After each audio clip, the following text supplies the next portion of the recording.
سورہ فاتحہ۔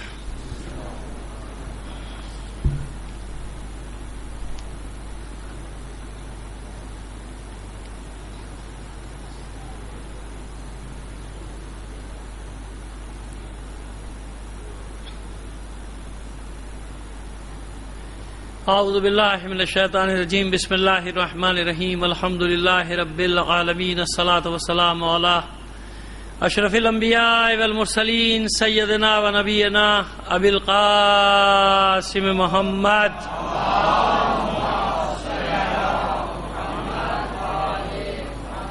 وآلہ الطیبین الطاہرین المعصومین، ولعنۃ اللہ علی اعدائہم اجمعین من الآن الی قیام یوم الدین، اما بعد فقد قال الله تعالى في كتابه المبين وهو أصدق القائلين وقوله الحق.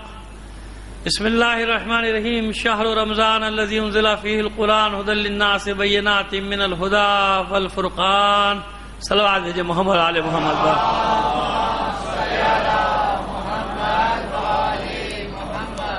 آپ سے درخواست گزاروں سید غلام حسین نقوی کے والدین مرحومین، زوجہ مرحومہ، بھائی اور ہمشیرہ مرحومہ، اس خاندان کے دیگر مرحومین اپنے مرحومین اور شہداء کو شامل کر کے ایک سورہ فاتحہ پڑھ کر بخش دیجیے گا۔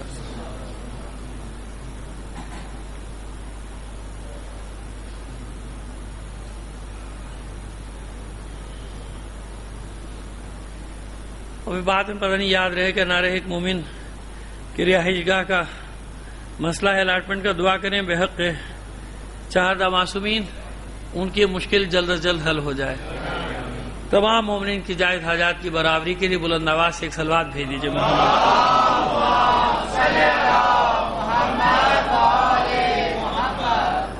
اس سے بہتر انداز میں ایک اور صلوات بھیج دیجیے گا۔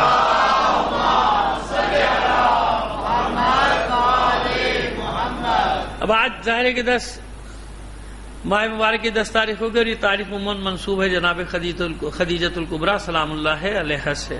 ظاہر ہے وہ بھی ذکر مجھے کرنا ہے،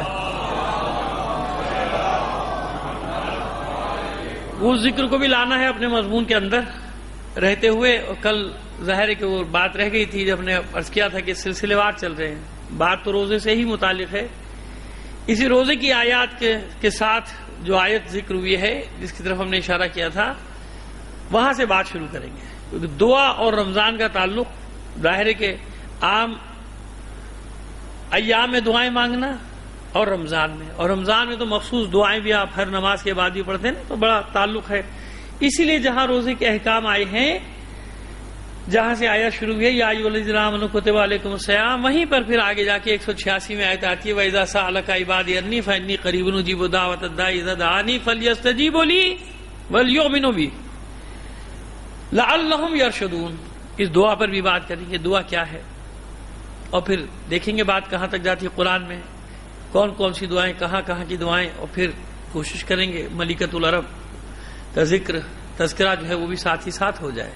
دعا اور رمضان کا بڑا گہرا تعلق۔ شعبان ختم ہوتا ہے تو دعائے شعبانیہ ہے نا، شعبان کے ختم ہونے، اسی دعائے شعبانیہ میں رمضان کا تذکرہ ہے کہ اب جو آنے والا مہینہ ہے، آنے والا مہینہ ایسا، آنے والا مہینہ ایسا، وہ سارا ذکر ہے۔ بہت بڑا خطبہ ہے جس کو دعائے شعبانیہ یا خطبہ شعبانیہ کہا گیا۔ پھر دعا افتتاح ہے نا، جتنی دعائیں اس ماہ مبارک میں پڑھ سکتا ہے آدمی، جتنی پڑھ سکتا ہے، دعائیں جتنا وقت نکال سکتا ہے دعاؤں کے لیے نکالے۔ یہاں وہ قربت کی بات ہے، بندے سے قریب ہونے کی بات ہے۔ وَإِذَا سَأَلَكَ عِبَادِي عَنِّی فَإِنِّی قَرِیبٌ۔ جب میرا بندہ، اے رسول، جب میرا بندہ آپ سے پوچھتا ہے میرے بارے میں، اذا سألک، جب آپ سے سوال کرتا ہے، یعنی اصل میں جو خطاب ہو رہا ہے آیت میں، وہ کس سے خطاب ہو رہا ہے؟ پیغمبر ختم مرتبہ صلی اللہ علیہ وآلہ وسلم سے۔ وَإِذَا سَأَلَكَ عِبَادِی، جب میرے بندے آپ سے سوال کرتے ہیں، میرے بارے میں سوال کرتے ہیں۔ وَإِذَا سَأَلَكَ عِبَادِی عَنِّی، میرے بارے میں پوچھتے ہیں، خدا کے بارے میں سوال کرتے ہیں، کہاں ہے، کس طرح، یا جو بھی سوال کرتے ہیں، دعا پوری نہیں ہوتی، پریشانیوں کا ذکر کرتے ہیں، تو آپ ان سے کہیے فَإِنِّی قَرِیبٌ، میں تمہارے بہت قریب ہوں۔ کتنا قریب ہوں؟ اجیب دعوت الداعی اذا دعانی، میں اتنا قریب ہوں کہ تم جب بھی مجھے پکارتے ہو میں تمہاری پکار کا جواب دیتا ہوں۔ اچھا آپ یہ بتائیے کہ ضروری تو نہیں کہ میں زبان سے پکاروں، ایسا تو نہیں ہے نا بھائی، بعض دعائیں میں زبان سے کر رہا ہوں تو بعض دعا تو میں دل میں دعائیں مانگ رہا ہوں نا، تو یہاں وہ بھی شامل ہے، یعنی اگر تم دل میں بھی مجھے پکارو گے تو وہاں بھی تم مجھے پاؤ گے، میں اتنا قریب ہوں۔ اور جہاں میں نے کل بات کو ختم کیا تھا وَإِذَا سَأَلَكَ عِبَادِي عَنِّي فَإِنِّي قَرِيبٌ أُجِيبُ، جواب دیتا ہوں اس کی پکار کا، اجیب دعوت الداعی، پکارنے والے کی، دعا کرنے والے کی دعا کا جواب دیتا ہوں، اذا دعانی، جب وہ مجھے پکارتا ہے، جب وہ مجھے آواز دیتا ہے۔ اب یہ آواز دینا شرط نہیں ہے کہ زبان سے، ظاہر ویسے بھی فریاد کرتا ہے، چلاتا بھی، دعائیں کرتا ہے، یہاں بھی جواب دیتا ہوں، لیکن یہاں عمومی بات ہے کہ کبھی کبھی آپ دل میں دعائیں کرتے ہیں، بستر پہ لیٹے ہوئے اور دل میں دعائیں، ایسا ہوتا ہے نا، آہستہ آہستہ دعائیں کر رہے ہیں، دل میں دعائیں کر رہے ہیں، لب خاموش ہیں مگر دعا دل میں جاری ہے۔ سوچوں میں بھی ہوتی ہے نا، سوچ میں دعا، دل میں دعا، ذہن میں دعا، کہا جس انداز میں بھی مجھے پکارو گے، جس طرح سے بھی دعا کرو گے تم مجھے اپنے قریب پاؤ گے۔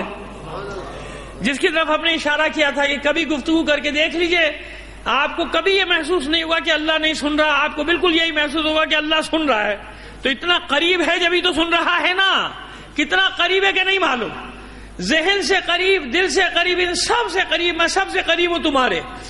فَأُجِيبُ دَعْوَتَ الدَّاعِ إِذَا دَعَانِ فَلْيَسْتَجِيبُوا لِي، پس جواب دو میری دعوت کا، یہ لفظی ترجمہ، اجابت کرو، یعنی میری اطاعت کی طرف قدم بڑھاؤ، وَلْيُؤْمِنُوا بِي، اور مجھ پر ایمان رکھو، مجھ پر ایمان لاؤ، اطاعت کرو، فرمانبرداری کرو، مجھ پر ایمان لاؤ، لَعَلَّهُمْ يَرْشُدُونَ، تاکہ تم رشد پا جاؤ۔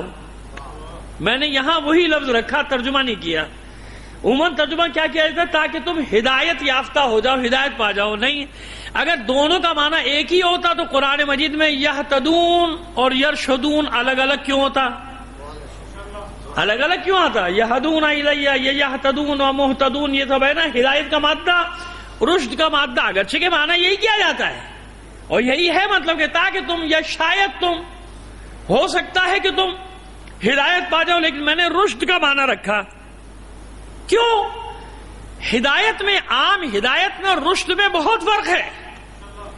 رشد کا لفظی معنی بھی دیکھیں کیا ہے، نشو نما پانا، کیا نشو نما پانا، کہتے ہیں کہ رشید اور بالغ ہو گیا، سمجھدار ہو گیا، ایک ہوتا ہے بالغ ہونا، ایک ہوتا ہے رشید ہونا، یا رشیدہ اور بالغہ، یہ اصطلاحیں استعمال ہوتی ہے نا فقہی مسائل میں، رشیدہ یعنی اپنے مسائل کو سمجھنے والی، یعنی اس کی عقل و شعور رشد کے درجے پر پہنچ گیا، رشد یہاں ہے لعلہم یرشدون، یعنی اس دعا کے ساتھ، اس طرح پکارنے کے ساتھ، ان روزوں کے ساتھ امکان ہے اس بات کا کہ صرف ہدایت نہیں، بھائی ہدایت تو ایک سیدھا سادہ آدمی بھی ہدایت پا رہا ہے اور وہ اپنے عبادتیں انجام دے رہا ہے، جنت میں جا رہا ہے، کوئی مسئلہ نہیں، رشد پانا اور ہے، لعلہم یرشدون، تاکہ شاید تم رشید ہو جاؤ، شاید تم رشد پا جاؤ، یا تاکہ تم رشد پا جاؤ، کیوں؟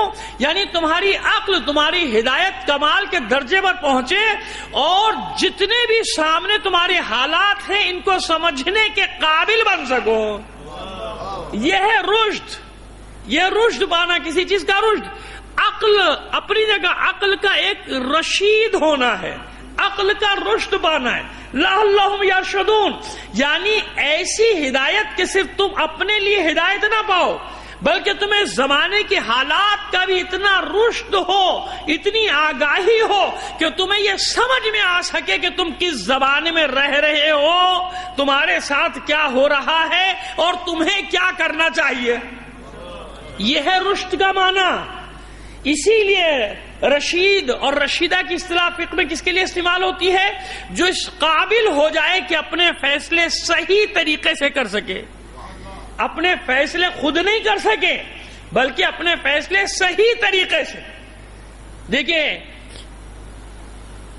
خیر مسئلے کو چھوڑیے، پھر کبھی وہ مسئلہ بتا دیں گے، اس کا پھر غلط مفہوم لوگ لے جاتے ہیں، اتنا سمجھ میں آ گئی کہ اس شخص کو، اس بچے کو کہتے ہیں کہ ایک حد تک تو ماں باپ اس کی ہدایت کریں نا، ماں باپ ہاتھ پکڑ کے اس کو انگلی لے کر چلا رہے، انگلی پکڑ کے چلا رہے، اس کی بالغ ہو گیا، آگے بڑھ گیا، ایک وقت آیا کہ جب وہ اس قابل ہو گیا کہ اپنے فیصلے خود کر رہا ہے اور صحیح کر رہا ہے، غلط بھی ہو سکتے نا. تو جو اپنے فیصلے خود کرتا ہے اور صحیح فیصلے کرنے کے قابل ہوتا ہے اسے کہتے ہیں عاقل اور رشید. یعنی ہر عاقل رشید نہیں ہوتا، لیکن رشید جہاں پر استعمال ہوگا تو پہلی شرط ہے کہ عقل تو اس میں ہوگی ہی ہوگی. اس لیے کہتے ہیں عاقل ہو، بالغ ہو، رشید ہو. یا عاقلہ، بالغہ اور رشیدہ.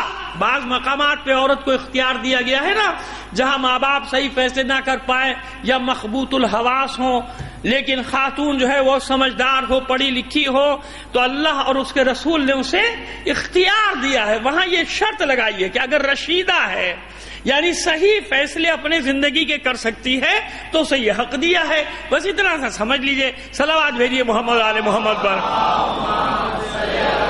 یہ ہے رشد کا معنی. اس لیے اس آیت میں رشد کا معنی کہ اگر تم اس طرح پکارو گے، اس طرح عبادت کرو گے تو یقیناً، کیونکہ دیکھیے روزہ خود رشد پیدا کر رہا ہے نا. بھوک پیاس ابھی عام معنی، ظاہری معنی کی بات کر رہے ہیں. ظاہری معنی میں یہی ہے نا کہ بھوک، پیاس، تڑپ، دھوپ، شدت، گرمی، صبر، بے صبری، ان سب چیزوں میں تمیز ہو رہی ہے نا. صبر میں، صابر میں اور بے صبرے میں، صبر کرنے والے میں، بے صبرے میں تمیز ہو رہی ہے نا. روزہ رکھنے والے میں، روزہ نہ رکھنے والے میں. تو یہ ساری تمیز جو پیدا ہوتی ہے، یعنی کہ رشد بڑھ رہا ہے نا اس کا. یعنی 11 مہینے کا کمال ایک طرف ہے، 1 مہینے کا کمال ایک طرف ہے. یہی رشد کہہ لیجئے. کمال یعنی رشد. یعنی 11 مہینے میں جتنی منزلیں حاصل کرتا ہے اس سے زیادہ یہ 1 مہینہ اس کو، اس کی عقل میں اس کو کمال کی منزل تک، یعنی اس کو رشید بناتا ہے، اس میں رشد پیدا کرتا ہے. اس لیے زیادہ تاکید دی گئی کہ اس مہینے میں اور زیادہ دعاؤں کی طرف آؤ. بس یہ دعا کیا ہے؟ اب آتے ہیں دعا کی طرف. یہ جو رمضان میں ہم دعائیں کرتے ہیں، رحمتوں کا مہینہ، مغفرت کا مہینہ، نجات کا مہینہ، میلے کا مہینہ، تماشے کا مہینہ، انعامات گھر کا مہینہ، انعاموں کا مہینہ، موبائل ملنے کا مہینہ، گاڑیاں ملنے کا مہینہ، ناچ گانے کا مہینہ. اب تو یہ سب شامل ہو گیا نا. پہلے سے 3 چیزوں کا ہوتا تھا، رحمت، مغفرت اور نجات. اب اس میں دیکھیے کتنی چیزیں شامل کر دی انسان نے اجتہاد کر کے. صلوات بھیجیے محمد آل محمد پر. خود اجتہاد کیا اور رمضان کو کہاں سے کہاں کتنی منزلیں طے کر کے کہاں سے کہاں تک پہنچا ڈالا رمضان کو. لیکن بھائی ہمیں وہیں تک رہنا ہے کہ کاہے کا مہینہ؟ رحمت، مغفرت اور نجات کا مہینہ، کہ بھئی دعاؤں کا مہینہ. اب یہ مسائل کیسے؟ دعائیں مانگے جا رہا ہوں پوری نہیں ہو رہے ہے نا. اور پھر جس کی میں تلاوت کروں، شہر رمضان الذی انزل فیہ القرآن، پہلی مجلس دوسری مجلس میں بتایا تھا کہ جتنی بھی آسمانی کتابیں صحیفیں ہیں تقریباً کیونکہ جن کا ذکر ہے ان کی بات کر رہا ہوں، باقی کا ذکر نہیں تو مجھے نہیں معلوم، کہ سب کی سب رمضان میں نازل ہوئی. اور کیونکہ قرآن مکمل کر رہا ہے سب کو، تو قرآن بھی رمضان ہی میں شب قدر میں نازل ہوا. دیکھیے سیدھا سا ایک مسئلہ تو شب قدر کو پوشیدہ رکھنے کا یہ ہے کہ اللہ چاہتا ہے کہ زیادہ سے زیادہ دعا مانگو، ہے نا بھائی. 17، 19، 21، 23، 25 اور 27 ہے نا. ٹھیک ہے ہم 23 کو زیادہ معتبر سمجھتے ہیں، بحث اس سے نہیں. لیکن ہمارے یہاں بھی یہ ساری روایتیں تو ہیں نا. 17 کی بھی ہے جناب، 21 کی بھی ہے جناب، 23 کی بھی ہے جناب اور 27 کی بھی. تو کیوں بھائی بتا دیتے سیدھے سے. اچھا خود پیغمبر ختمی مرتبہ صلی اللہ علیہ وآلہ وسلم کے زمانے میں یہ سورہ آپ پر نازل ہوا نا، تو آپ نے بھی تو اعمال کیے کہ نہیں کیے؟ تو اگر ایک رات کیے ہوتے تو سب کو پتا ہوتا نا، تو رسول نے چھپایا نا. یعنی تمام طاق راتوں میں عبادتیں کر کے بتایا کہ ان میں سے ایک رات تلاش کر لو ہماری آسانی کے لیے، ایک رات. ورنہ تو کتنی طاق راتیں بتا دی کہ ان میں سے کوئی ایک ہے. کیوں؟ مشیت یہ چاہتی ہے کہ اپنا زیادہ سے زیادہ وقت اللہ کی بارگاہ میں گڑ گڑا کے، نماز پڑھ کے، نمازیں پڑھ کے، قرآن پڑھ کے، دعائیں مانگ کے گزار دو. ایسا ہے نا. کیوں؟ اسی رات کو سب کچھ بٹے گا. اللہ اکبر.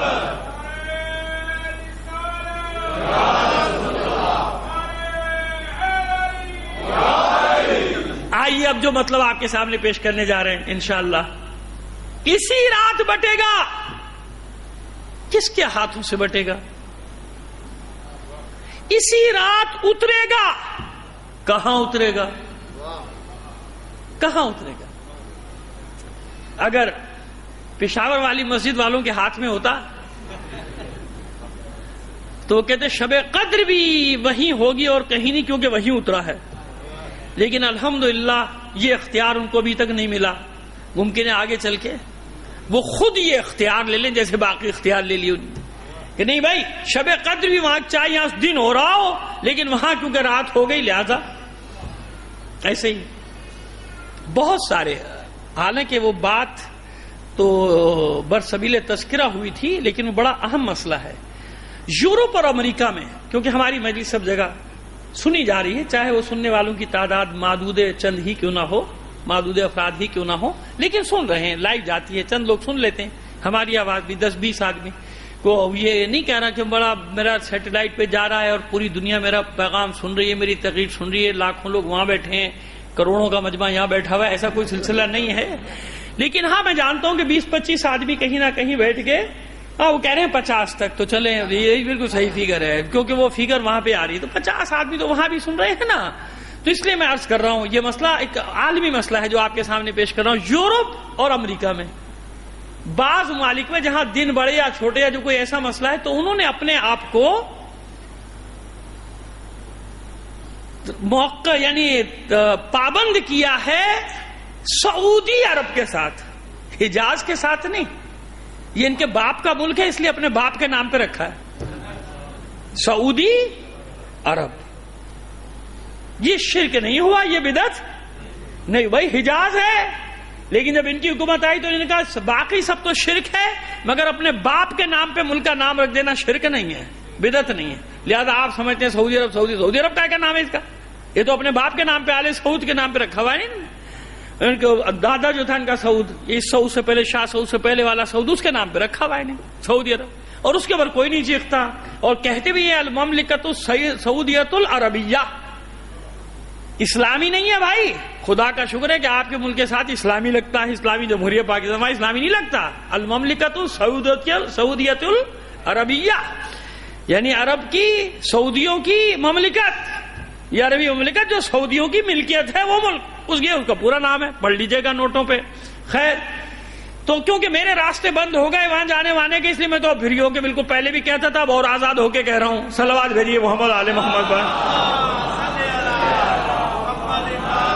پہلے بھی مشکل تھی، اب ایسے کام کچھ کر دیے کہ اب بالکل ہی بند ہو گیا، تو اب تو بالکل ہی آزاد ہو گیا ہوں سب کچھ کہنے میں. لیکن انشاءاللہ میرا یقین ہے کہ جاؤں گا اور ضرور جاؤں گا، ان کا انجام دیکھنے کے لیے جاؤں گا، یہ میری تمنا ہے. صلوات بھیجیے محمد آل محمد پر.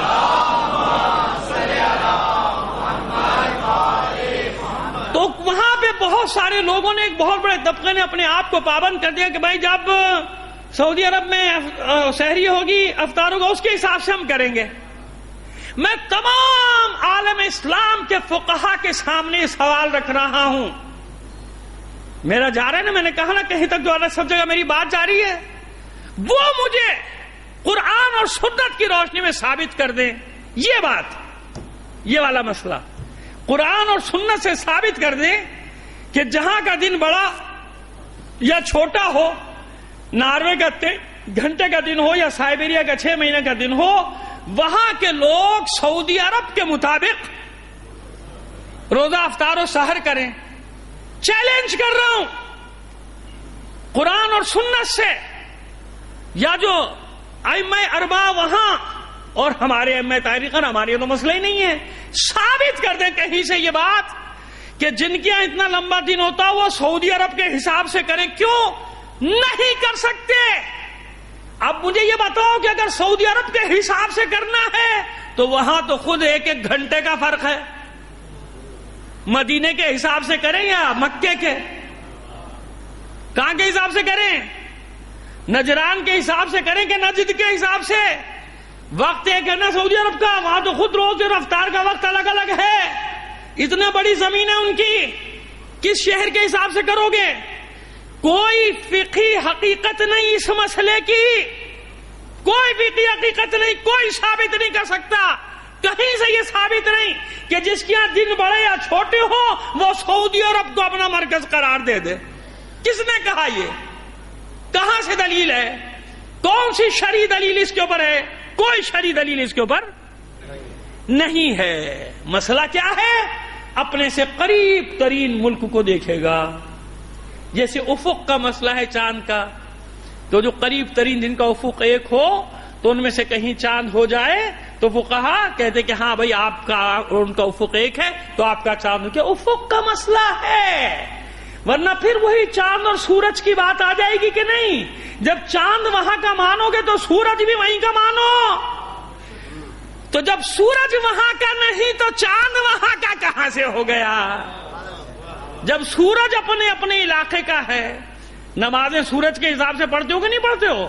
نہیں، سعودی عرب میں فجر ہوگی تو کل پڑھ چکا. خیر ڈیٹیل میں جانا نہیں چاہتا، اس طرف نہیں جانا چاہتا، کل میں نے بتا دیا آپ کی خدمت میں. ایک صلوات بھیجیے محمد آل محمد پر.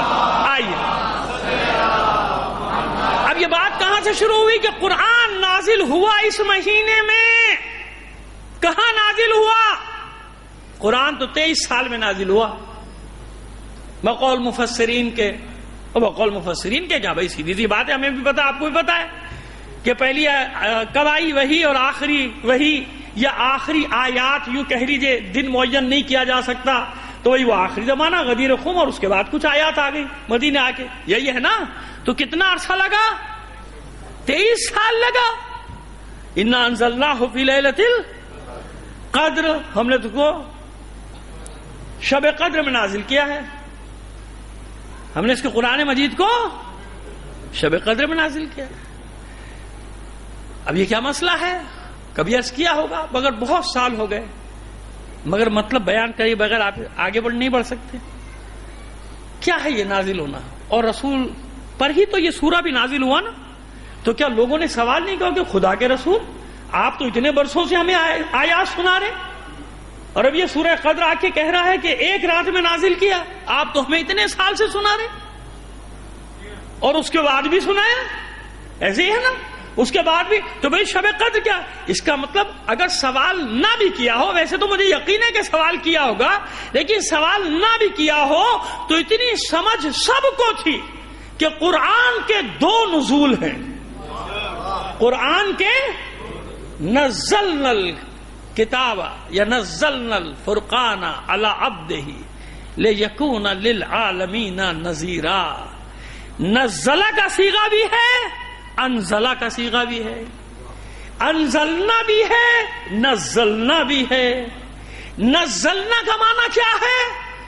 ٹھہر ٹھہر کر، تھوڑا تھوڑا.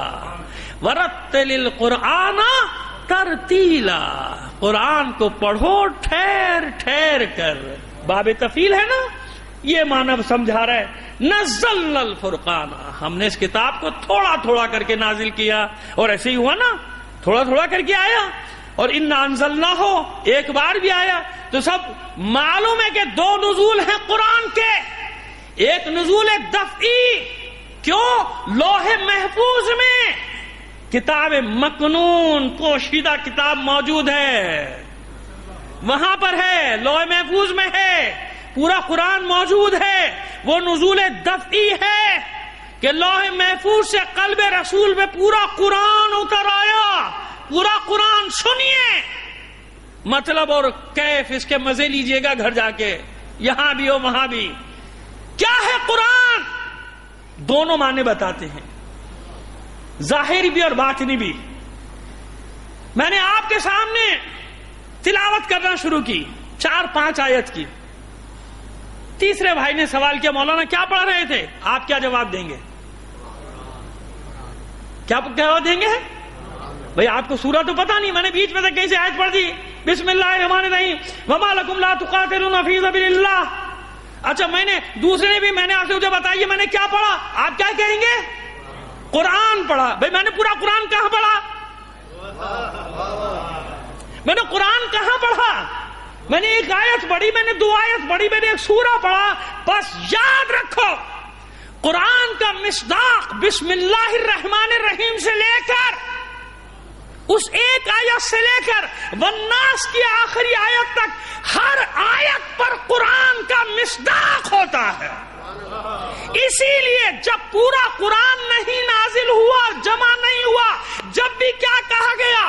ذالک الکتاب لا ریب فی، یہ وہ کتاب جو نازل کی، حالانکہ یہ آیت کب آئی؟ جب کتاب پوری نہیں آئی تھی۔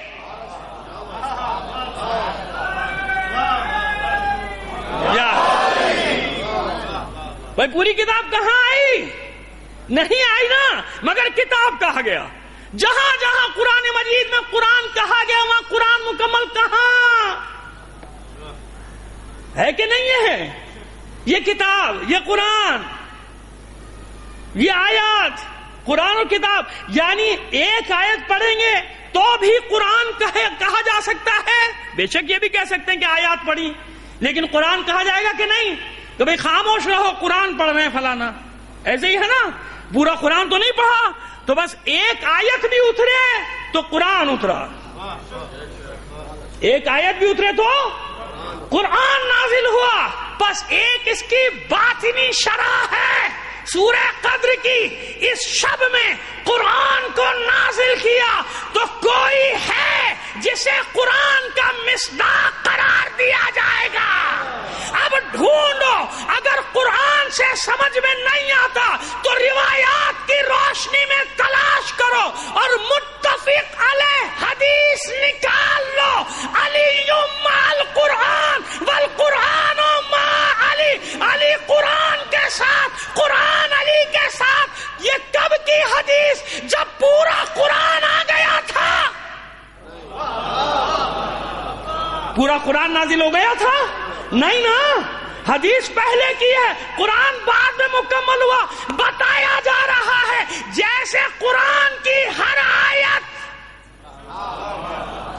ایک آیت بھی ہو تو قرآن، دو آیت بھی ہو تو قرآن، ایسے علی کا وجود۔ اس لیے معصوم کو قرآن ناطق کہا گیا، اس لیے اللہ۔ لیکن یاد رکھیے کہ دو شرحیں، دو تفسیریں اس کی۔ ایک کیا ہے؟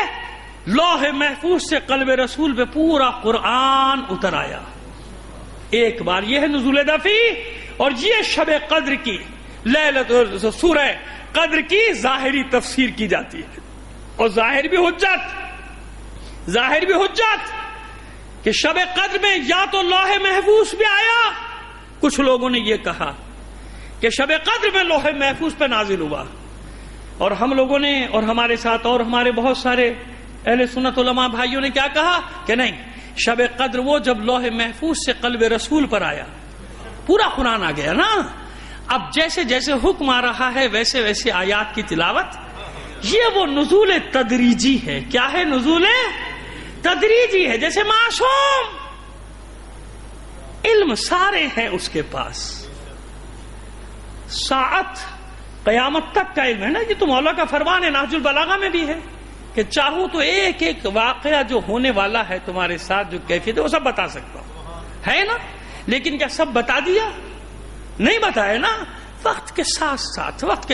اور پھر کیونکہ ہر سال حالات بدلنے ہیں، آؤ دعا مانگنے کے لیے آ جاؤ۔ گھڑی بڑی تیزی سے چل رہی ہے، اور میں نے کہا تھا کہ مجھے بہت ساری باتیں کرنی ہے۔ ابھی ملکۃ العرب تک تو بات ہی نہیں پہنچی، اور یہاں بھی میرا بھی اسٹارٹ ہوا ہے، میرا معاملہ بھی اسٹارٹ کیا ہے میں نے، لیکن خیر یا ایک دم جو یوں دیکھا تو وہ گھڑی جو ہے وہ بہت کچھ کہتی ہے۔ کہتے نا غافل تجھے گھڑیال یہ دیتا ہے منادی، گردوں نے گھڑی عمر کی ایک اور گھٹا دی۔ لوگ سمجھتے ہیں عمر بڑھ رہی ہے، یہ پتہ ہی نہیں ہوتا ہمیں کہ گھٹ رہی ہے۔ صلوات بھیجیے محمد آل محمد پر۔ خیر جناب بات کو آگے بڑھائیں۔ بس ایک نزول دفعی، ایک دفعہ لوح محفوظ سے قلب رسول پر آ گیا، ایک نزول تدریجی، آہستہ آہستہ وقت کے ساتھ ساتھ۔ بس قرآن اور علی، علی اور قرآن، قرآن اور اہل بیت اور قرآن۔ جس طرح زمانے کے ساتھ ساتھ آیات الہی کی تفاسیر سامنے آتی چلی جائیں گی، بالکل اسی طرح محافظین قرآن کا کردار بھی قیامت تک آگے بڑھتا چلا جائے گا۔ رکا تو نہیں نا؟ آئیے تنزل الملائکۃ والروح فیہا باذن ربہم من کل، ملائکہ بھی نازل ہوتے ہیں، تنزل الملائکۃ والروح، اور روح بھی نازل ہوتی ہے۔ اب یہ روح کی تشریح الگ ہے، روح الامین ہے، کون ہے، کیا مطلب ہے؟ من کل امرین، ہر امر کو لے کر آتے ہیں، ملائکہ بھی روح بھی یہ سب نازل ہوتے ہیں، ہر امر کو لے کر آتے ہیں۔ اور فجر تک یہی صورتحال، اس لیے فجر تک دعا مانگتے رہو۔ بھائی آنے کا کوئی وقت ہوگا، آنے کا کوئی وقت ہوگا، لیکن جناب شب قدر تو 24 گھنٹے کی ہے۔ کتنے گھنٹے کی ہے شب قدر؟ جی 24 گھنٹے کی ہوئی یا نہیں ہوئی بھائی؟ سب جگہ ایک ہی وقت میں تو نہیں ہے رات، بھائی پوری دنیا ہے نا، گردش ہے نا، بھائی سورج کو چھوڑے نکل رہا ہے کہ نہیں نکل رہا، زمین تو گھوم رہی ہے، تو 24 گھنٹے کی ہے شب قدر۔ فار ایسٹ میں پہلے سورج نکلا، وہاں پہلے صبح ہو گئی، پھر ہوتے ہوتے جب وہاں شام ہوئی تو یہاں دن ہو گیا، اور پھر جہاں تو پھر امریکہ میں ہو گیا، تو رات ایسے چل رہا ہے نا، تو رات کتنی بڑی ہے؟ 24 گھنٹے کی۔ اللہ کتنا مہربان ہے، یہ نہیں کہا، جگہ تھوڑی بتائی پشاور کی مسجد کی طرح، جگہ نہیں بتائی کہ بس اس شب میں نازل ہوا، کیوں؟ تاکہ جہاں بھی مسلمان رہتا ہے اطمینان سے جب سورج غروب ہو سمجھ لے کہ میری شب قدر شروع ہو گئی۔ جہاں بھی رہتا ہے، جس جگہ بھی رہتا ہے، ورنہ سب دوڑ کے بھاگ رہے ہوتے مکے کی طرف، ہے بھائی مکے میں شب قدر ہونے والی ہے، پہنچو۔ شب قدر یہاں مناتا ہے، روزہ وہاں کے حساب سے رکھتا ہے۔ شب قدر یہاں مناتا ہے اور عید کا چاند وہاں کے حساب سے دیکھتا ہے، ان کے حساب سے دیکھتا ہے۔ عجیب ہے یہ، عجیب ہے، یعنی اپنے خود، میں نے ان کے بڑے علماء جو ہمارے دوست بھی ہیں ان سے ہی بات کی، تو وہ خود بھی پریشان ہے کہ اس کے ہاتھوں ہم تنگ آئے ہوئے ہیں، اس کی یعنی خود انہوں نے کہا، اور چینلز پہ یہ بات کہی ہے انہوں نے، میں نہیں کہہ رہا ہوں، ان کے علماء نے چینلز پہ یہ بات بیٹھ کر کہی کہ ان جاہلوں کے ہاتھوں پھنسے ہوئے ہم، ان چند جاہلوں کی وجہ سے یہ ساری مشکلات ہو گئی۔ علل اعلان انہوں نے کہا یہ بات۔ خیر جناب، تو شب قدر جہاں بھی ہے منع، جس جگہ بھی ہے، ساری رات ملائکہ آئیں گے، پھر بھی مجھے کچھ بھی نہیں ملا۔ ساری رات نمازیں پڑھتا رہا، دعائیں پڑھتا رہا، جوشن کبیر پڑھی، دعائے کمیل پڑھی، قضائے عمری پڑھی، اس امید پر کہ صبح میری یہ حاجت پوری ہو جائے۔ نہیں ہوئی بھائی، ہے نا، دعا پہ بات کر رہے تھے۔ چلیے شہزادی پہ انشاءاللہ کوئی دن سب کے لیے ایک مخصوص تھوڑی کہ اسی دن ذکر ہو سکتا ہے، کل بات کر لیں گے شہزادی پہ اگر زندگی رہی، مگر یہ بات تو پوری کر دینا دعا کی۔ دعا مانگتا رہا، پوری نہیں ہوئی۔ یاد رکھیے دعا مانگنے کا حکم ہے، ادعونی فاستجب لکم، اور یہ بھی بتا دیا گیا، یقین دلایا دو جگہ پہ، وہاں بھی جو میں نے پہلے آیت پڑھی اور یہاں بھی، پکارو جواب دوں گا، خالی نہیں لوٹاؤں گا تمہیں۔ آپ جانتے ہیں، اور پہلے میں نے بھی کہیں عرض کیا تھا کہ دعا مانگنا ہی عبادت ہے، دعا مانگنا خود ایک، اور کتنی بڑی عبادت ہے، اتنی بڑی عبادت ہے کہ اگر آپ نے نماز کے بعد دعا نہیں مانگی تو آپ کی نماز بھی آپ کے منہ پہ مار دی جائے گی، چاہے آپ منہ پھیریں یا نہ پھیریں۔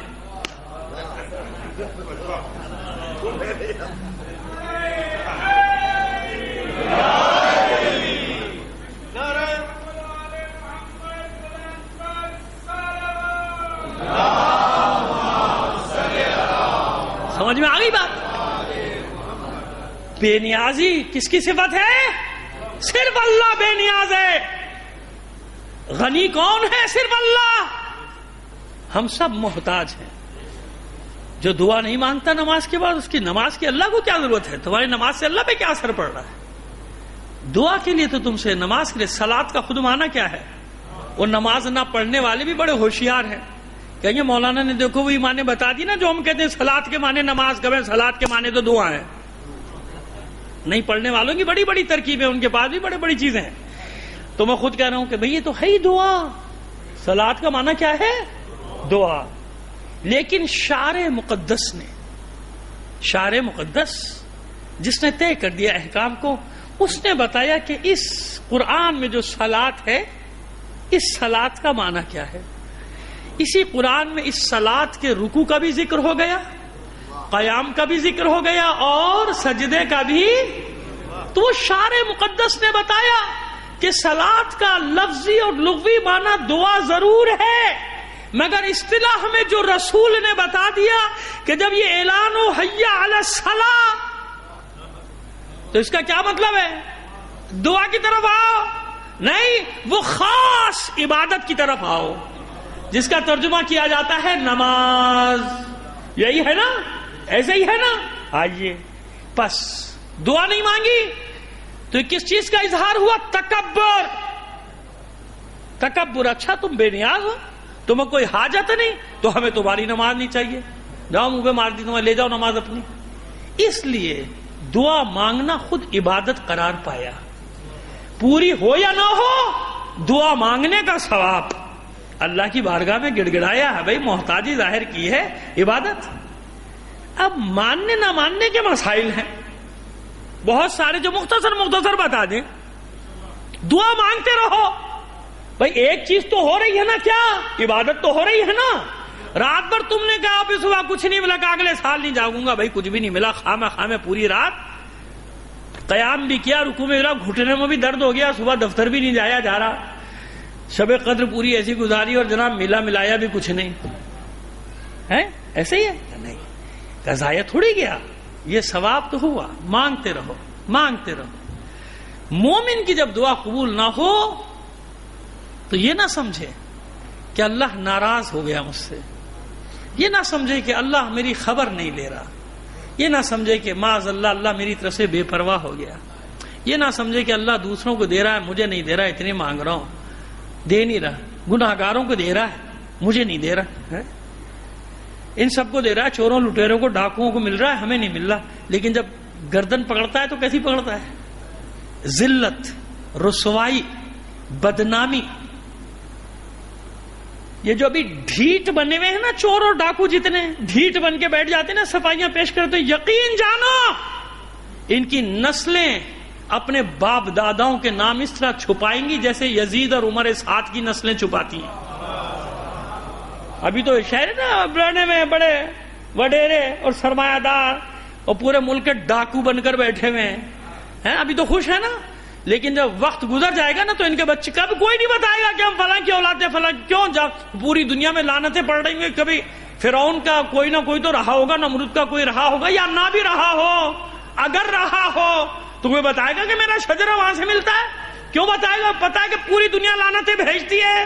تو یہ صبح شام اتنی بد دعائیں لے رہے ہیں، انہیں نہیں معلوم کہ ان کی نسلیں پچھتائیں گی کہ ہم کیوں ہمارا شجرہ ان حکمرانوں سے ملتا تھا جن کا نام اس صف میں آیا، جن پر لعنتیں پڑتی ہیں، جن پر بد دعائیں، جن کو 20 کروڑ لوگ صبح شام بد دعاؤں کے سوا کچھ بھی نہیں دیتے، تو خالی تھوڑی آتی ہیں۔ اب یہ کتنے ہی ڈھیٹ بن کے بیٹھے رہے ہیں، لیکن نتیجہ تو نکلے گا نا اس کا، اناحوں کا۔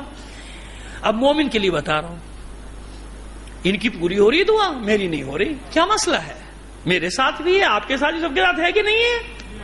سب کے ساتھ ایسے ہی ہے، نہیں ہونا۔ دیکھو اس کی 2-3 وجوہات چھوٹی چھوٹی بتا دیتے ہیں۔ اس نے مانگا، اس کو مل گیا، ہمیں نہیں مل رہا، بھائی یہ کیا مسئلہ ہے؟ سب سے پہلا، جس کی دعا، مومن کی دعا اگر قبول نہیں ہوتی تو اللہ کو پسند ہے، اللہ چاہتا ہے کہ یہ اسی طرح گڑ گڑاتا رہے، مانگتا رہے۔ جس انکساری کے ساتھ اللہ ہی کی بارگاہ میں تو خوشامد چاپلوسی جتنی کر سکتے ہو کرو، وہی نہیں کرتے، باقی سب جگہ کر رہے ہیں۔ جہاں عبادت ہے، جہاں اللہ خوش ہوتا ہے، جتنی انکساری، میں تیرا سب سے گناہگار بندہ ہوں معبود، میں سب سے زیادہ گناہگار ہوں، میں تیرے بندوں میں سب سے حقیر ہوں۔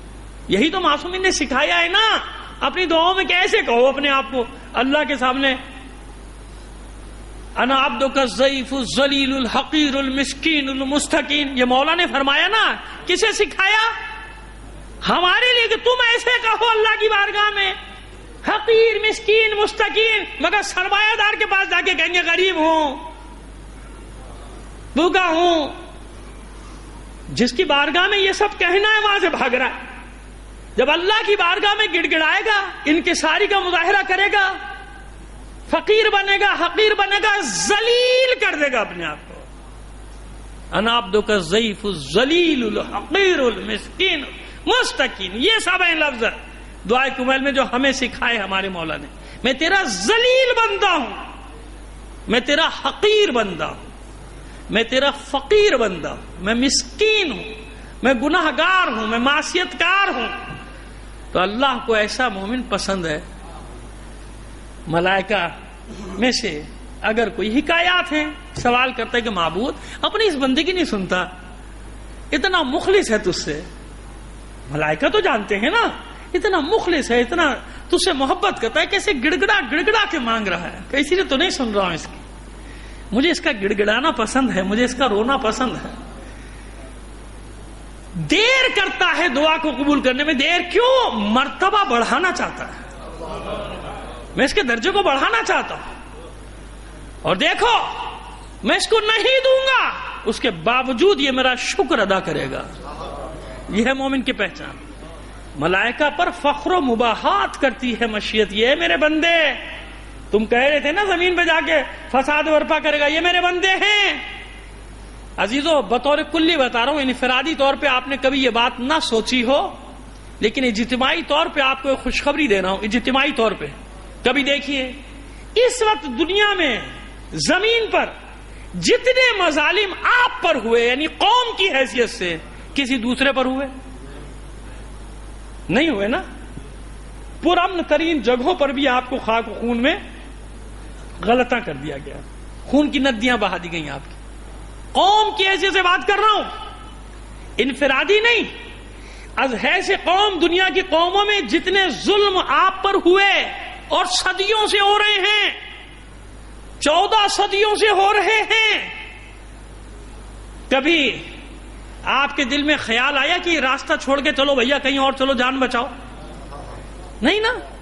یہی تو مسئلہ ہے کہ پوری دنیا میں اس وقت بھی سب سے زیادہ شکنجے میں، سختیوں میں ہم لوگ ہیں. ہر جگہ، یمن ہو، لبنان ہو، عراق ہو، شام ہو، بحرین ہو، پاکستان ہو، کہیں بھی ہو، حتیٰ کہ ایران، کویت، سب جگہ.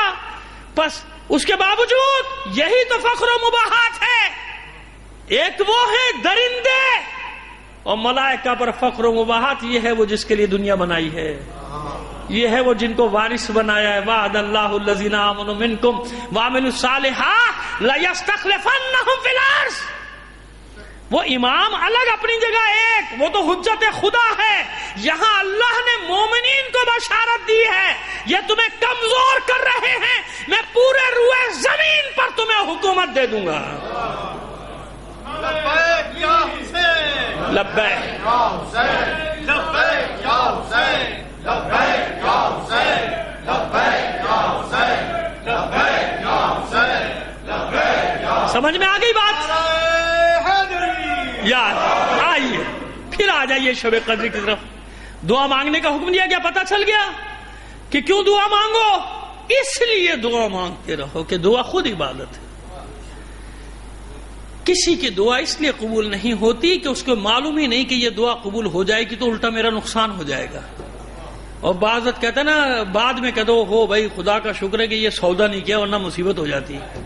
حالانکہ پہلے تڑپ رہا تھا کہ یہ سودا کر لوں یا زمین لے لوں، بعد میں پتہ چلا سب 2 نمبر کام تھا. استخارہ منا آ گیا، بڑا اچھا ہوا، ہے نا. ایسا ہوتا ہے نا. ایسا بھی ہوتا ہے. کبھی ایسا ہوتا ہے کہ آپ کی دعا کے قبول ہونے میں کسی دوسرے کا نقصان چھپا ہوا ہے. آپ کی دعا کے قبول ہونے میں کسی دوسرے کا نقصان چھپا ہوا ہے، اس لیے پوری نہیں ہو رہی. اور کبھی اس لیے پوری نہیں ہوتی آپ کی دعا کہ دعا کی شرائط پوری نہیں کر رہے آپ. شرائط دعا ہے نا بھائی، دعا کی شرائط پوری نہیں کر رہے. مثلا ہمارے پاس تو ہم تو کوئی آپ کو ہمیشہ سے بتاتے چلے آ رہے ہیں، کوئی تعویذ گنڈے والے مولوی نہیں ہیں بھائی، لیکن ظاہر ہے کہ وظائف الابرار، مفاتیح الجنان، ان سب میں اتنے خزانے، صحیفہ سجادیہ معصومین نے اتنے دے دی ہیں چیزیں کہ ضرورت ہی نہیں کسی اور دروازے پہ جانے کی. اب ان میں کچھ وظیفے ایسے ہیں کہ جو صبح کی نماز کے بعد کے پڑھنے، اب پریشان ترین آدمی آتا ہے ہمارے پاس اور آ کے کہتا ہے مولانا کوئی وظیفہ بتا دیں، اور ایسا پریشان ہوتا ہے کہ واقعی ترس آتا ہے کہ جینوئن پریشانی کے واقعی، اور اس کو جب بتاتے ہیں کہ بھئی یہ وظیفہ ہے اور صبح کی نماز کے بعد کر لیجئے گا، وہ فوراً منہ لٹک گیا، مولانا کوئی دن والا بتا دیں۔ اتنا پریشان ہے، پیروں کے پاس جا رہا ہے، جعلی پیروں کے پاس بھی جا رہا ہے، سب کچھ کر رہا ہے، صبح اٹھنے کو تیار نہیں، صبح کی نماز نہیں، کو وظیفہ تو دن والا بتائیں، شام والا بتائیں، یہ صبح فجر والا بڑا سخت وظیفہ ہے۔ سمجھ میں آ رہی ہے بات؟ تو بھیا اب وہ دعا کا وقت ہی صبح کا ہے، عطار ہو، رومی ہو، رازی ہو، غزالی ہو، کچھ ہاتھ نہیں آتا بے آہ سحر گاہی۔ یہ اقبال نے کہا ہے بھائی، کسی کو کچھ نہیں ملتا جب تک وہ سحر بیداری نہ ہو۔ اس سحر کے وقت کی جو تڑپ ہے، جو آواز ہے، جو پکار ہے، اس کا مزہ اور اس کا نشہ ہی کچھ اور ہوتا ہے۔ صلوات بھیج دیجئے محمد آل محمد پر، بے آہ سحر۔ تو بھائی اب وہ دعا کی شرط ہے، اب یہ وظیفہ اسی وقت پڑھنے کا، وہ کیا کرے؟ اچھا بھائی جب دل چاہے پڑھ لینا، جاؤ چلے جاؤ، کیا کرے؟ ایسے ہی ہے نا، بس یاد رکھیے۔ اب یہ کہاں نازل ہوا اور کب نازل ہوا اور کس پر نازل ہوا؟ من کل امر، آخری بات اس سلسلے کی انشاءاللہ زندگی رہی پھر کل کی مجلس میں، پرسوں کی مجلس میں، جیسا پہلے عرض کیا تھا، وہ گاڑی جب اسٹارٹ ہوتی ہے تو وہ آخری اسٹیشن تک پہنچ ہی نہیں پاتی۔ حالانکہ آج تھا کہ 10 تاریخ کی مناسبت سے کچھ بات کریں گے شہزادی کی شان میں، لیکن کوئی بات نہیں، زندگی رہی تو کل ہر دن معصومین کا دن ہے، کوئی بات نہیں، کل کر لیں گے، ٹھیک ہے؟ مگر یہ بات کو ایک نتیجے تک پہنچانا ہمارے لیے ضروری تھا۔ لیلۃ القدر، ایک صلوات بھیج دیجئے محمد آل محمد۔ بلند ترین ایک صلوات بھیجیے۔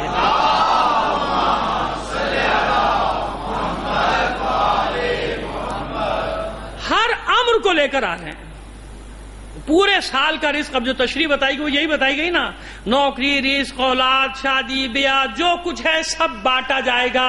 آج رات بد نصیب ہے جو نہیں جاگا، اسے نہیں ملے گا، حالانکہ سب کو مل رہا ہے۔ جو شب قدر نہیں منا رہے انہیں بھی مل رہا ہے کہ نہیں مل رہا؟ انگریزوں کو مل رہا ہے، عیسائیوں کو مل رہا ہے، یہودیوں کو مل رہا ہے، ہندوؤں کو مل رہا ہے، مسلمانوں میں سب کو مل رہا ہے۔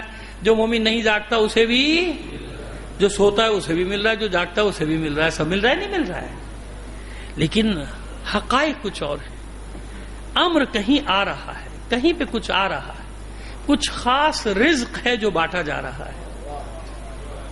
رزق صرف یہ کھانے والا، یہ کھانے کی چیز رزق نہیں ہے، سمجھ گئے آپ؟ کچھ ہے روح کی غذا۔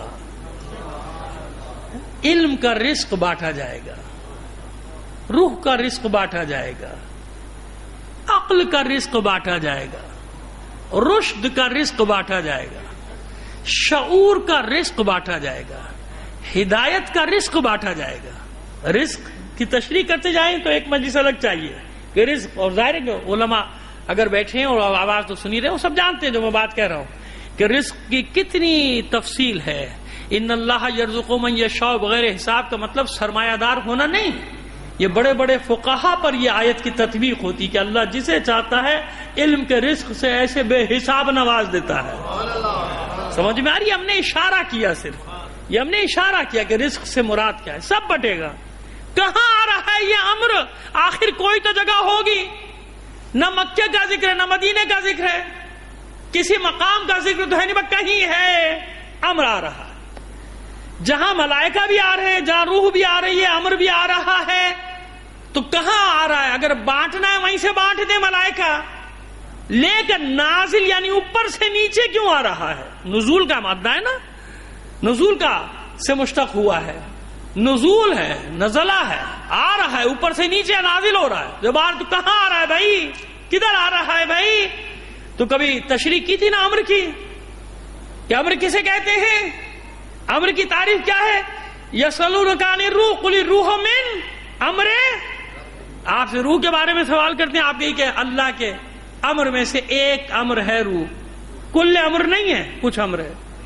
امر کیا ہے؟ انما امرہ اذا اراد شیئا ان یقول لہ کن فیکون۔ امر کی تعریف قرآن نے کی ہے، قرآن نے خود کی ہے سورہ یاسین میں، انما امرہ اذا اراد شیئا ان یقول لہ کن فیکون. امر یہ ہے، کیا ہے امر؟ اللہ کا ارادہ. اللہ کے ارادے کا نام ہے امر، اللہ کا نام نہیں ہے. یہی تو غلط فہمی ہو جاتی ہے. اللہ کا نام نہیں ہے امر. امر کس کا نام ہے؟ ارادہ ربی کا نام امر ہے. اور ارادہ ربی کیا ہے؟ یقول لہ کن فیکون. جب وہ کہتا ہے ہو جا تو ہو گئی، یہ ارادہ ربی کا نام امر ہے. اب یہ ارادہ ربی جہاں بھی چلی جائے، اب ارادہ ربی کا ایک اور ترجمہ کروں قرآن کی زبان میں. ارادہ ربی یعنی مرضی ربی، رضائے رب، ارادہ رب، رضائے رب، ارادہ رب، مرضی رب. اللہ کا ارادہ، اللہ کی مرضی، امر اسے کہتے ہیں. امر کسے کہتے ہیں؟ ارادہ ربی کو، مرضی ربی کو. بس اسی قرآن مجید میں تلاش کر لو، مرضی رب کے مالک بھی نظر آ جائیں گے اور اولی الامر بھی نظر آ جائیں گے.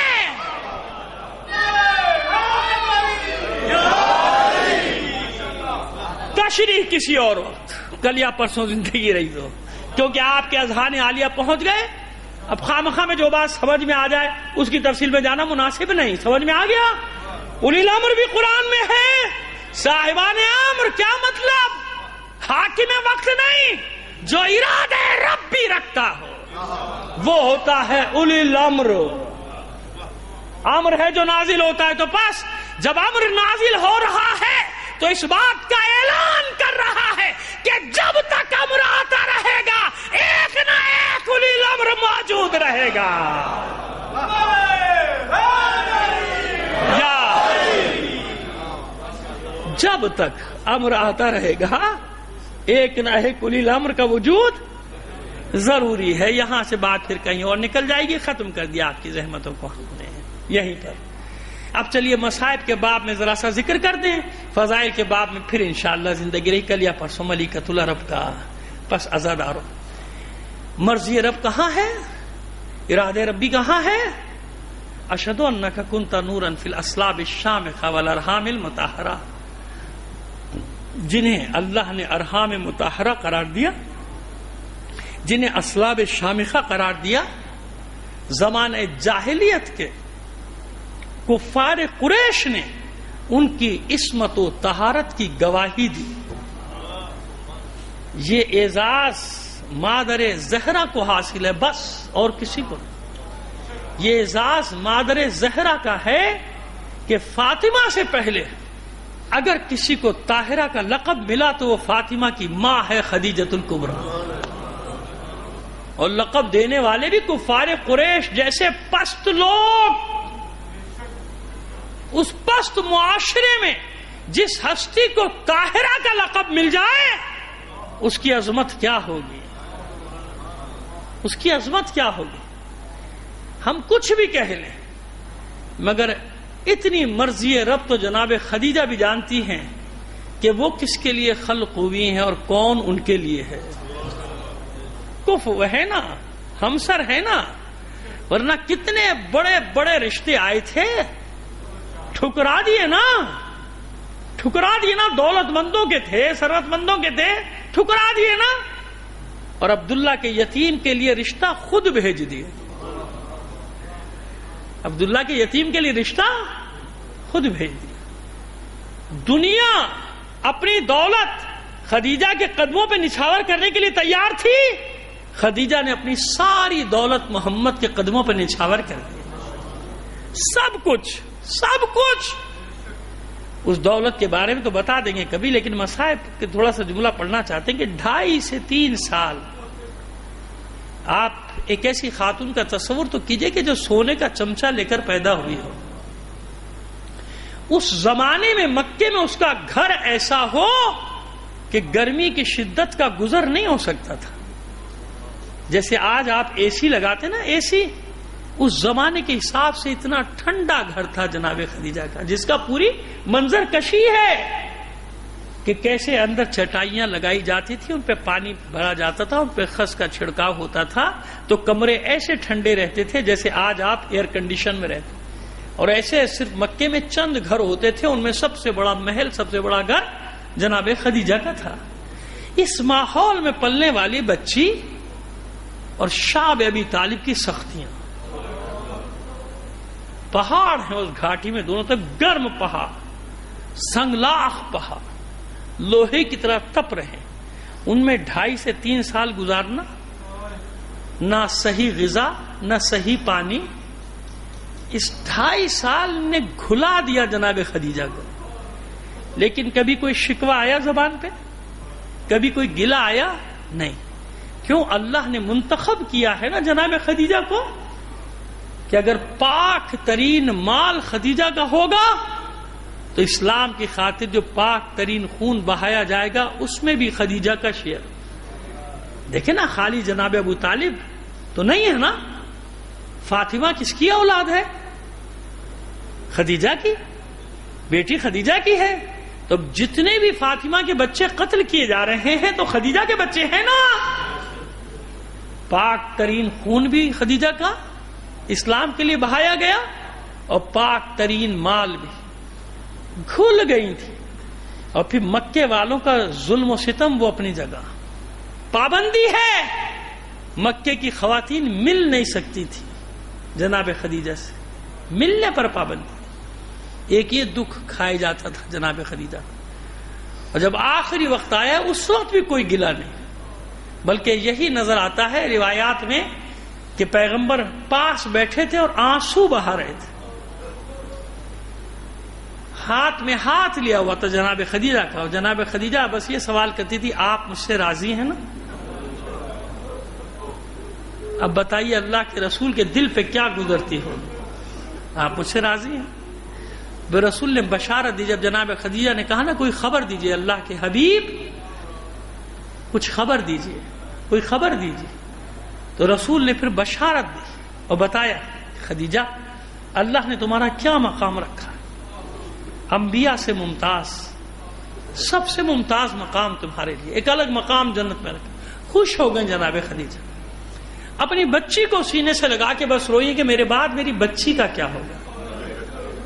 ہر ماں کو فکر ہوتی ہے کس کی؟ اپنے بچے کی فکر ہوتی ہے نا، یہی فکر ہوتی. لیکن عزاداروں، بس میں یہاں یہ اتنا سا 2-4 منٹ آپ کے لیے لینا چاہتا ہوں کہ دیکھیے، جس وقت جناب خدیجہ سلام اللہ علیہا اس دنیا سے رخصت ہو رہی ہیں تو شہزادی کونین کے سن مبارک کتنا ہے؟ 5 سال، 6 سال، 7 سال. اسے زیادہ تو میں نہیں کہہ رہا. لیکن دیکھیے اتنا ضرور ہوا کہ بیٹی ماں کے جسم سے لپٹ کے جی بھر کر روئی ہے. ایسے ہی ہے نا، بیٹی کسی نے نہیں روکا، دلاسا دیا باپ نے، تسلی دی رسول نے، سب کچھ، لیکن روکا نہیں. جی بھر کے روئی، اپنی ماں کے لیے جی بھر کے روئی، رخصت ہوئی ماں سے. لیکن عزاداروں، جب یہی بچی اپنے بابا کے لیے روتی تھی تو میں تو آپ کو اور آگے لے جانا چاہ رہا ہوں، اور آگے لے جانا چاہتا ہوں. یہی سن تھا نا 5-6 سال فاطمہ کا جب ماں رخصت ہوئی. سکینہ کتنے سال کی تھی کربلا میں؟ اس لیے فاطمہ آج تک اپنے بچوں کا ماتم کر رہی ہے، رو رہی ہے کہ اسے اپنی ماں کے جنازے پہ رونے تو دیا گیا. سکینہ کا تو عالم یہ ہے دامن جلا ہوا، کانوں سے لہو بہ رہا ہے، دوڑ رہی ہے مقتل میں، بابا بابا بابا چلاتی جا رہی ہے. عزادارو، یہ وہ بچی ہے جو حسین کے سینے پر سونے کی عادی ہے، اور جب آگے بڑھا ہے حمید ابن مسلم کہ اس بچی کے دامن کی آگ بجھا دوں تو تڑپ کر پیچھے ہٹ کر کہتی ہے، بچی ہو اعرابی دور رہنا مجھ سے، میں سیدانی ہوں، میرے قریب مت آنا. وہ رک گیا. حمید بن مسلم کہتا ہے کہ بچی میں تو تیرے دامن کی آگ بجھانا چاہتا ہوں، نیکی کے ارادے سے آگے بڑھ رہا ہوں. تو بچی کہتی ہے اگر نیکی کرنا چاہتا ہے تو بس یہ بتا دے نجف کا راستہ کدھر ہے. یہی ہے نا عزیز. بس آخری جملہ اور سن لیجئے جب بابا کا سر سکینہ کو زندان میں ملا تھا نا تو سینے سے لگا کر کبھی کسی کے سامنے گلے نہیں کیے سکینہ نے، مگر جب بابا کا سر ملا تو کلیجے سے لگا کر کہتی تھی بابا مجھے چھوڑ کر کیوں چلے گئے؟ اگر چھوڑ کر جانا ہی تھا تو اپنے سینے پر سونے کا عادی کیوں بنایا تھا؟ بابا جب جب میں نے آپ کو تڑپ کر پکارا شبر ملون مجھے تماچے مارا۔ الا لعنت اللہ علی القوم الظالمین وسيعلم الذين ظلموا أي منقلب ينقلبون۔ باری الہ بحق محمد و آل محمد ہمارے اس قلیل عمل کو قبول فرما لے، اپنی حاجات اپنے امام زمانہ کے توسل سے تیری بارگاہ میں پیش کرتے ہیں۔ دنیا میں جہاں کہیں بھی مومنین آباد ہیں ان کی جان و مال عزت و آبرو کی حفاظت فرما۔ عزاداران حسین کو اپنے حفظ و امان میں رکھ، جو مومنین عزادار ہونے کے جرم میں شہید کر دیے گئے انہیں شہدائے کربلا کے ساتھ محشور فرما۔ جو بیمار ہیں بے حق بیمار کربلا انہیں شفاء کاملہ و عاجلہ عطا فرما۔ جو اسیر ہیں بے حق اسیران کربلا انہیں رہائی عطا فرما۔ معبود تمام مومنین کی جائز حاجات کو پورا فرما دے، خاص طور پر جو بے اولاد ہیں انہیں اولاد نرینہ عطا فرما دے، جو بے روزگار ہیں انہیں روزگار دے دے، جو برسر روزگار ہیں ان کے رزق حلال میں برکت عطا فرما دے۔ معبود جو پریشان حال ان کی پریشانیوں کو دور فرما دے، جو مومنین اپنے بچوں کے رشتوں کی طرف سے پریشان ہیں ان کی پریشانیوں کو دور فرما دے۔ معبود مومنین کو شاد و آباد رکھ۔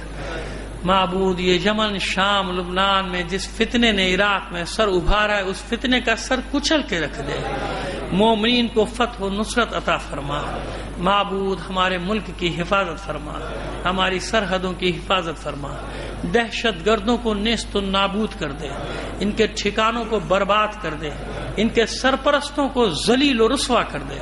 ہماری پاک افواج کو جلد از جلد ان دہشت گردوں پر آخری ضرب لگانے کی توفیق عطا فرما۔